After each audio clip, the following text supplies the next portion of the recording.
And when Aquinas says virtue, what does he have in mind? Sure. And then obviously that leads into kind of a big part of the book is this debate about acquired versus infused virtue and supernatural versus natural virtue. And is there a distinction there, or is that just a different ways of terming it?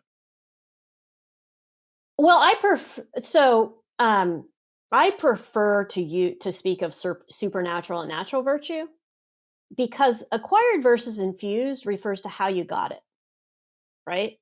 And so, like, in theory, God could give me like a natural habit, right? So I mean, but I think I'm getting ahead of myself, because I think your real question is what's a virtue, and then I don't think we can talk about natural and supernatural until we answer the what's a virtue question. So I'm going to back up. So the key concept, and I wonder if differences with Protestant theology might come up here as well. The key concept in all of this is nature, right? The notion of nature. And what I mean when I talk about nature is the Aristotelian idea, but also the Christian idea, that when God creates the world, he creates different kinds of things, right? So Aristotle doesn't have a doctrine of creation, right? But he thinks that, there's something that it is to be a tree. There's something that it is to be a human being. There's something that it is. And Aristotle, and we'll call that your nature, right? Whatever it is to be a human being or to be a tree or whatever, that's your nature. And Aristotle's big idea is that goodness just means becoming most fully what you are. Okay, so I mean, you think it's summer's coming, we're all going to plant tomatoes. Some of our tomatoes are going to look good, some of our tomatoes are going to look bad, right? And if we say, oh, well, this is a bad tomato, well, it didn't become what it was supposed to be. And the good tomatoes, when they're red and don't have any cracks, right, that they look like they're, as Aristotle would say, flourishing, right? That's what goodness is, right? Goodness is becoming most fully what you, in some sense, already are. Okay, so that's the notion of nature. Now, some things become most fully what they already are if they're just basically left alone in the right condition, right? Your tomato plant is just, it's going to grow, and if it gets enough water and stuff, it's going to produce good tomatoes. But human beings are much more complicated, because we kind of play a part in whether or not we become most fully what we are.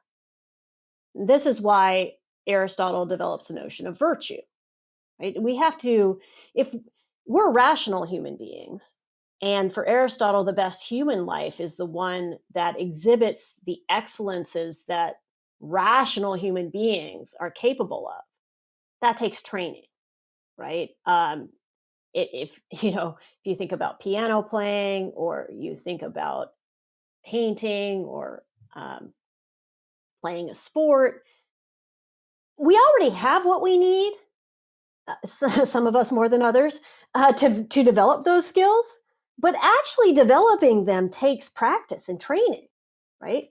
And Aristotle thought the same is true of our moral life. So whether we all already have what we need to stand up for what is right, defend our society, or eat moderately, but really becoming the kind of person who can reliably do that requires training, right?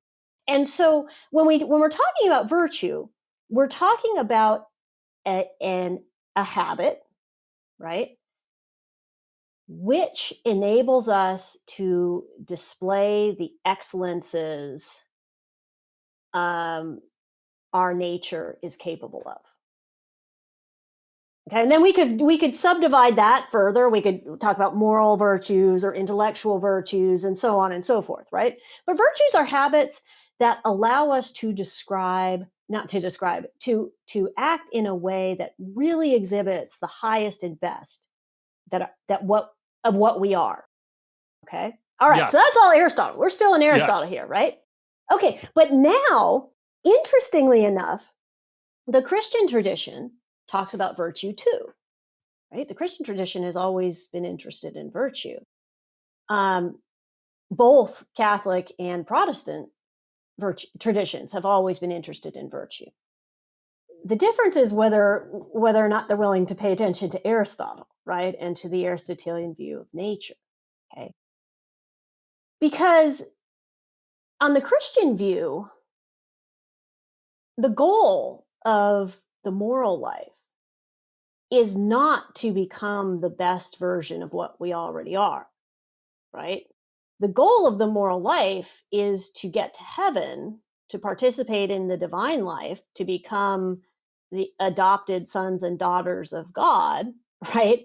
And there's I think on every view, you can correct me if I'm wrong, but I think on most views, grace affects a transformation of what we are, right? So we're not displaying ordinary human excellences is not what the Christian moral life is about, right? The Christian moral life is about displaying the excellences that the Holy Spirit dwelling within us makes possible, right? That our relationship with Christ makes possible. And that's a different kind of thing. Still virtue, right? Notice the virtue thing that we define still works. My nature's just been changed.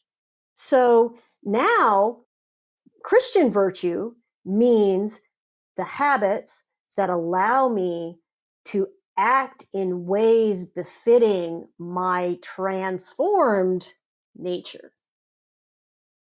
right? Because grace affects a transformation in what I am.